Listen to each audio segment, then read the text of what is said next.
Welcome to Gardening with Gutner, where we help you get your growing going.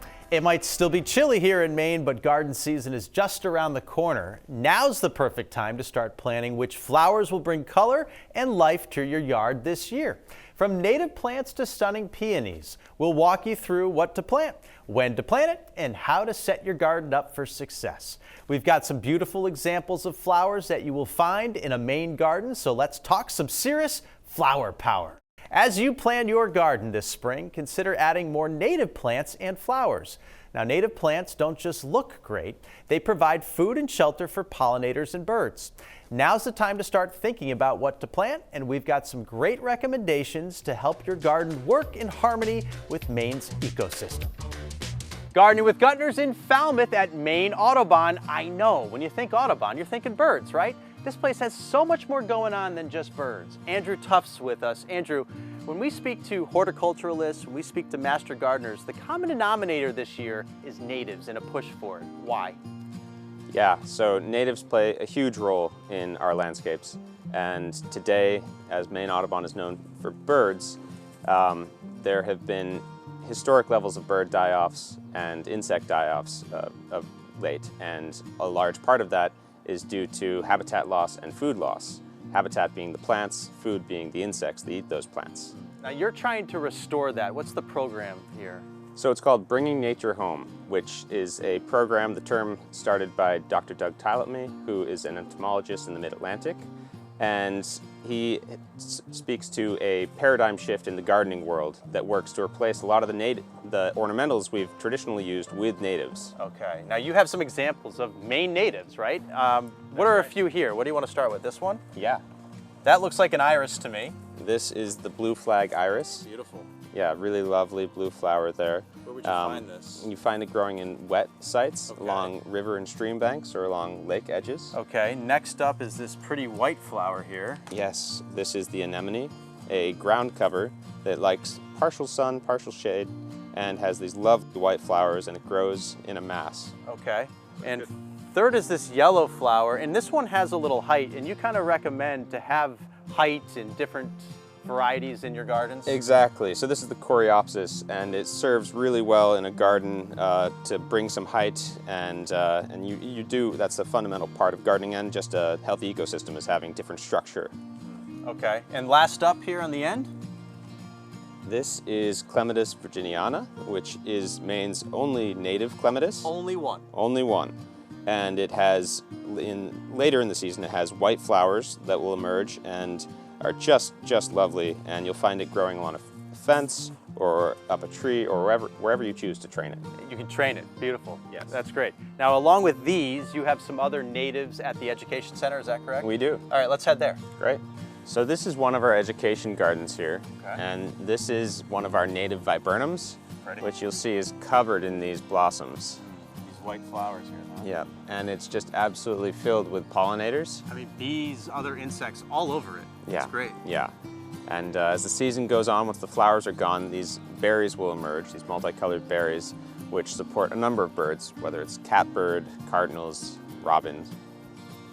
Over here, Todd, is a cherry, which is not palatable to humans. Important to note that. Absolutely, but the birds love it, and it's a host to many different types of caterpillars, which caterpillars being one of the biggest food sources for birds. Okay, interesting. Yeah. So Andrew, natives doesn't seem to be a fad. If anything, it's just starting to gain some traction here. Absolutely, and if you're at all overwhelmed, you can always visit our website at mainenativeplants.org, where you can learn what to plant, where to plant it, what pollinators it attracts, and much more. Well, thank you, Andrew, for all the info on natives. Again, you heard his website there. And let's keep growing together. We're growing with Maine Audubon on Gardening with Gutner. Lupine season will be here in June. It's a flower that all Mainers love, but while they add a splash of color to Maine's roadsides, they're actually not native to the state. So what does that mean for your garden? We'll dig into the pros and cons of planting lupine.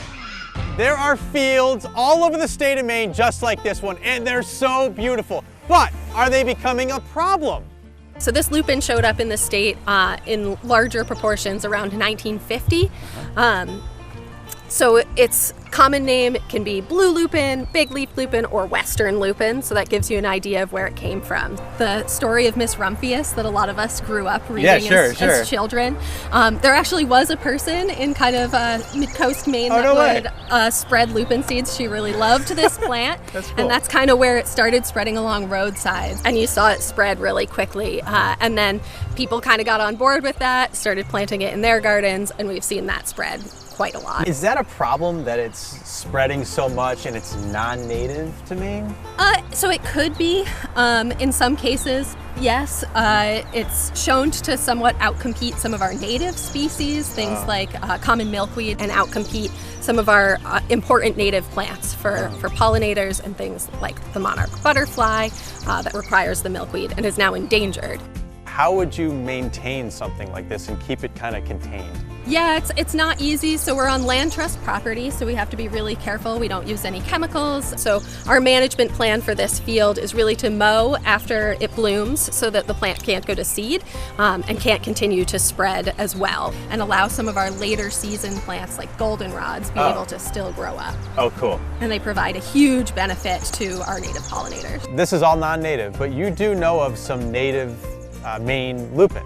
I do. So we do have a native lupin. It's considered extirpated from the state or locally extinct. But I do have a homeowner across town that has a really beautiful example of some of our lost sand barren and savanna plain habitat. And they have some really beautiful sundial lupin growing there. So right off the bat, you can see a lot of differences in this plant. It's much shorter. Its racemes or flower stalks are much smaller and much lighter blue, generally speaking. It can have some variation. And then in a large contrast to the lupin we saw previously, the big leaf lupin, their leaves are a lot smaller. And if you count the leaflets, there tends to be much fewer. Why is the native lupin going extinct here in our state? Yeah, so the big reason comes down to habitat loss and habitat loss through fire suppression.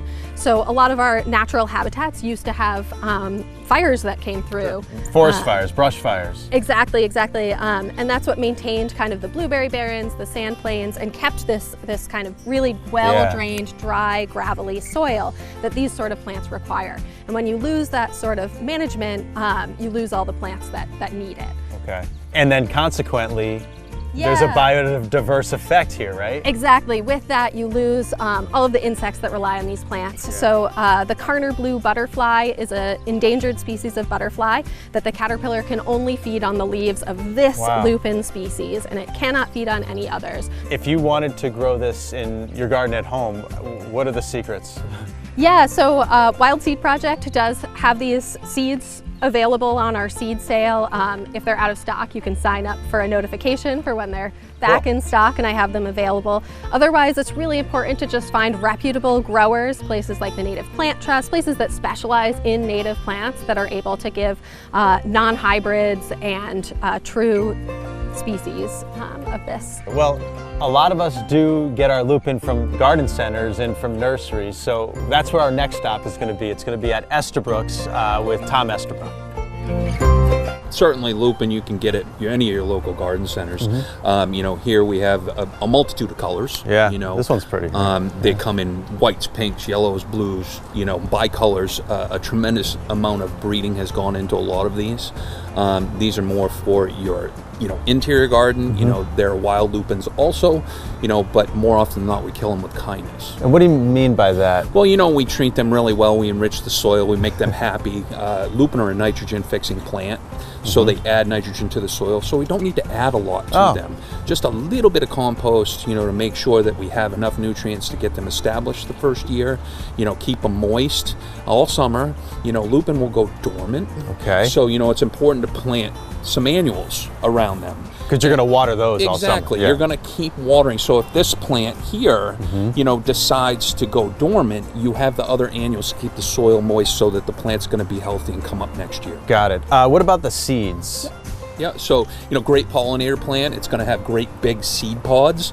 The nice part about that is they need to have a stratification. I know, big word, right? Mm-hmm. Yeah. So stratification basically means it needs to freeze. Oh, okay. So either you spread them in the summer, fall, and then Mother Nature freezes them, or you can bring them inside. You can put them in your freezer. You can stratify them. That cracks the seed coat, and then you can germinate them the following spring.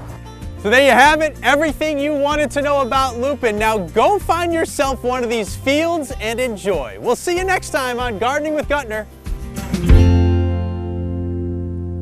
It's hard to beat the beauty of a blooming peony. They're a legacy flower, meaning they live a long time and are oftentimes passed down through families. We visited Roger Lysett. He's a member of the Peony Society of Maine. His garden is always the star of a tour the society does every year. Take notes because he has some valuable tips. We're about to see one of the largest peony collections in the state of Maine. Come check it out with me next on Gardening with Gutner. The first thing about a peony is its longevity. If you look around at the peonies I've got here, they're all going to be here when I'm no longer here. In the month of June, there's nothing prettier than a field of peonies. So Roger, you are part of the Peony Society of Maine. Yes, yes. Tell me a little bit about that. Well, it's not that old a group. They started it in the year 2000. There was 10 people, I think, that got together. They all loved peonies, and they thought that they wanted to start a little group, so they got together over somebody's kitchen table. We have a garden tour every June, the second and third Saturday of June. There's one in the catalog now in, I think, Wisconsin that goes for $2,000. Come on. No, that's true. Seriously? Yeah. There's one I'd like to have. It's called Past Elegance, and I have a birthday coming up if you want to get me one. Noted, noted. This is a beauty. I mean, it stands up to the weather great. I don't have to stake it. See, there's no supports under there. Got it. But that color is pretty unique. Yeah. And growing peonies, I haven't seen a double peony on one stem. Folks, look at this. This has got two blue blossoms on one stem. They're twins. Yeah, and it must be something about the weather because I've got another one doing it. I can't get over the size of those. It is huge. Yeah, I mean, that's like a foot across. Yeah, Look at that. A tree peony or a woody peony has down in the bottom you'll see wood. It looks like a bark. Yeah. Okay, that's a tree peony. Okay. I see it right in here. Yeah. Yeah. And they those you don't cut back or anything. They just they lose the top parts of them that aren't woody in the fall. So let's talk about caring Okay, for a beautiful peony. Okay. What are the secrets? Okay, well there's really not much secret about them, but I guess the secret is I call it doing peonies. I'm going to do the 3 P's with you. Okay. Okay, planning, preparation, and patience. So you've got your hole ready there, that's the preparation. And of course the planning, you planned where you're going to put it. It's a nice sunny location. That's what they want, is a nice sunny location. Get them in as early as you can in the fall because that's when they start growing little feeder roots throughout the winter. As long as they aren't froze. They have to have like 30 days of cold, below zero weather to really do good peonies. So they love it. They love our weather here. They love Maine. Yeah. Get it up out of the ground. Okay. And then you have to take a hose with fairly good water pressure and rinse all the dirt off in it. Make sure you rinse all the dirt off. All right. And then you'll find places where you can split it. And they split like, I use machete. Oh, no kidding. I use a meat cleaver and a little hammer. Okay. And I find a place to just drive down through and separate it into one part here and one part there. And you want to try to have at least 3 eyes on each division. So those little eyes want to be just 1 to 2 inches below the surface of the soil when you cover it. So you don't want to plant them deep. If you plant them too deep, they won't bloom.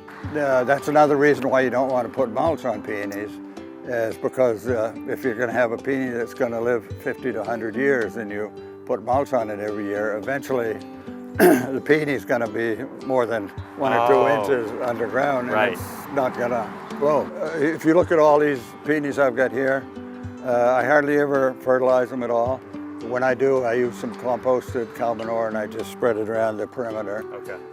Maybe every 2 or 3 years. Yeah. The reason I say patience is once you dig it up and plant it, then there's 3 things they do. Is the first year they sleep, the second year they creep, and the third year they leap. Sounds like a kid. Are you a little sad at the end of June when the flower itself passes? A little bit. I come out and say goodbye to the girls and say, I'll see you next year, but you know, yeah, I'm sad to see the blooms go, but they have to go. I mean, it's the way they are. Roger and the Peony Society of Maine have several events throughout the year. To learn more about them, visit peonysocietyofmaine.net. We'll see you next time on Gardening with Gutner. Answer me this. Do you know how long a blossom lasts on a daylily? We'll have that in a moment. Daylilies are a sure sign of summer, but did you know that early spring is the best time to divide and transplant them? Tina White of Tina's Daylilies says they make her look like she knows what she's doing. They're that easy to grow. Daylilies are a workhorse of a flower. They're a hardy one too, and they come back every year. Now, here's your answer to our question. See if you got it right. Okay, folks, are you ready for the big reveal and answer? Do you have your answer ready on how long a blossom lasts? We have an expert. This is Tina White from Tina's Daylilies in beautiful Jefferson, Maine. All right, drum roll. What's the answer to the big question? A daylily lasts for a day. Come on, there's no way it's just one day. Yes. I don't believe it. Yes. Here today, gone tomorrow. Oh, This will come back. so the next one pops up. And the next one, And the next one. Tina, you have over 130 different daylilies out here in this beautiful farm. How did this all start? I just love gardening. I love flowers. And a friend of mine said, oh, you should grow daylilies. They're so easy. And they are. Okay. It makes it look like I'm a good gardener. Oh, come on. They're hardy. They come back every year. They multiply. And you can divide them and have more and more daylilies. Tina, what does this sign mean? And more importantly, what does it mean to you? Well, this means that I am an official display garden for the American Daylily Society. I'm also listed as a historical garden because several of the varieties that I have were registered in 1984 or earlier. Oh, wow. And how many, just for perspective, how many farms like yours are there in the state of Maine? I believe there's only 3 or 4 in the state of Maine that are designated as official display gardens. You have a couple of personal favorites. Yes. Okay, where are we stopping? We're stopping at Tomboy Tina. I know why now. Uh-huh. Miss Tina. That's right. It's beautiful. It is. And it's a rebloomer. Oh, what's that mean? It blooms, it's blooming now, and it will bloom again later in the season. Oh, I see. Okay. But not all rebloomers rebloom in Maine. Is that like because of our short season? Yes. That makes sense. Yeah. Okay, Tina, this one here. This one is Fire Goddess. Why? I had to have it because I used to be a firefighter. Oh, no way. So, Tina, this is Pink Puff right here, huh? It is. You mentioned earlier caring for lilies is really, really easy. It is. Go over that for us a little bit. The sunlight, the water, that kind of thing. They like full sun, but they can tolerate part shade. They like a lot of water, but they don't like wet feet. You don't want them in an area where it's gonna sit in water. Deadheading is important with lilies, right? Once your daylily goes by. And it's only one day. Don't forget that, folks. One day. So every day you're out in the garden picking all the ones. All right. And you just will do this one, even though it's not gone by. Yeah. And you just. All right. That's It doesn't it. seem that hard, It's not. but it can be time consuming if you have 130 different lilies like you do. It can be time consuming, yes. Lastly, splitting. Splitting. Important. Yeah, they recommend to split every 3 to 5 years. You don't want the clump to be too big. Okay. So what we're gonna do is we're gonna split this, put on its side. Yeah. And you see right in through there. Yeah, it's almost like a little This canal is, for this, you. This is what they call a fan. Right. And so we're gonna go, we're gonna break fans. You're gonna break fans. Is that okay? Yeah. You sound reluctant about that. I was afraid of that. There's a rock in it. Oh no!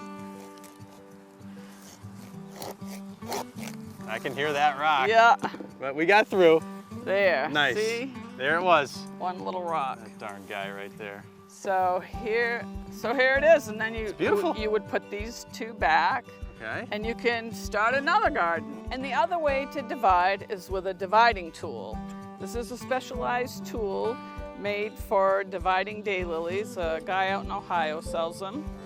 And you just put it in the root, press it down. That's Look how- easy. Yeah, it's cool. Oh, that's like a lifesaver right there, right? It is. Tina, this is such a treat. Your beautiful lilies. Thanks for showing them off to us. If you'd like to know more about lilies, caring for them, etc., you can go to our website at newscentermaine.com, and you can find some behind-the-scenes footage on our Instagram page. That's gardening-with-Gutner on Instagram. And we'll see you next time on Gardening with Gutner. Take care. Right now, your hydrangeas, they might just be a bunch of sticks, but don't worry, big blooms are on the way. Tom Estabrook shows us a lot of different varieties. He says location decides what kind of hydrangea you should choose, and he also answers the question of when to prune. They're classic, they're popular, they're beautiful, they're hydrangeas. Tom Estabrook from Estabrooks in Yarmouth. This one looks good to me. Can I just take this one on home for me? You surely could, but maybe we ought to talk about where you're going to plant it. Ah, yeah. I mean, this is the common one, right? This blue. See it down in Cape Cod on vacation. Everybody loves a periwinkle blue hydrangea. They don't all work in every spot here in Maine, so we've got other choices we can talk about. And you've got a lot in the back, right? Oh yeah. Plenty to choose from, and we'll talk about a lot of different cool varieties. Let's do it. Yeah. So Tom, what should we think about when purchasing the hydrangea? Yeah, I think the spot in your yard first is very important. Okay. Number two is what type of sunlight do you have? These are all hydrangeas? They are. Wow, that's kind of a lot. Where do we start here? So there's four major types. Okay, we have macrophylla or big leaf hydrangea, which is this blue. Beautiful. Okay, and then we have serrata, which is this lace cap one. Okay. Okay. Then we have a hybrid in between the two. Okay. And that's all the bigger leaf hydrangeas. Got Okay. it. Then we have arborescence hydrangea, which is a native type form here Oh, in neat. Maine. Okay, the arborescence type, they can be cut back to the ground. They're great for heavy snow load areas. And then we have paniculata types over here, which come in tree form and shrub form. Okay. Okay, and bloom starting in June all the way through till frost in October. Which one do you go for? I mean, how do you figure it out? So if it's more of a shady location, we use the big leaf hydrangeas or the arborescence hydrangeas, okay? If it's more sunny site, we start with arborescence hydrangeas and we move to the paniculata hydrangeas. Okay. So there's a spot for every hydrangea. And blooms, do they go all summer long too? Some are rebloomers, some are not, okay? So endless summer is a form of rebloomer, though you get a big bloom and then there's a big break and then more towards fall. So, you know, it's all dependent on our season. I see. Speaking of blooms, you can kind of play with the color of them a little bit? You can. So acidifier or lime will do that, okay? Here in Maine, with the new hybrids that we have, it's not as important as it was in the past. I see. But if we need to correct the color, that's where we use this. Got it. End of the season, pruning, very important, right? Yes. Pause on pruning. Okay, when we get to fall, talk to your local garden center about what type you have and why you should prune them and what capacity. Some will prune in the spring, some will prune in the fall. If you prune in the fall on the big leaf hydrangeas, you may be taking next year's blossoms. Oh, so you gotta be real careful. So you want to be careful, and there's many tricks, you know, on how to get them to bloom well that you can talk and work through with your garden center. Got it. Hydrangeas. Tom's an expert on them. Go see him or your local garden center and get the latest on the big blooms from the hydrangeas. All right. You can also get the latest from us on newscentermaine.com or our mobile app. We'll see you again next time on Gardening with Gutner. Spring is full of possibilities, and now's the time to plan, prep, and dream about the blooms ahead. Whether you're growing hydrangeas, peonies, or a pollinator-friendly native garden, a little early season effort will pay off all summer long. Thanks for joining us on Gardening with Gutner. Dust off the snow because it's almost time to get planted.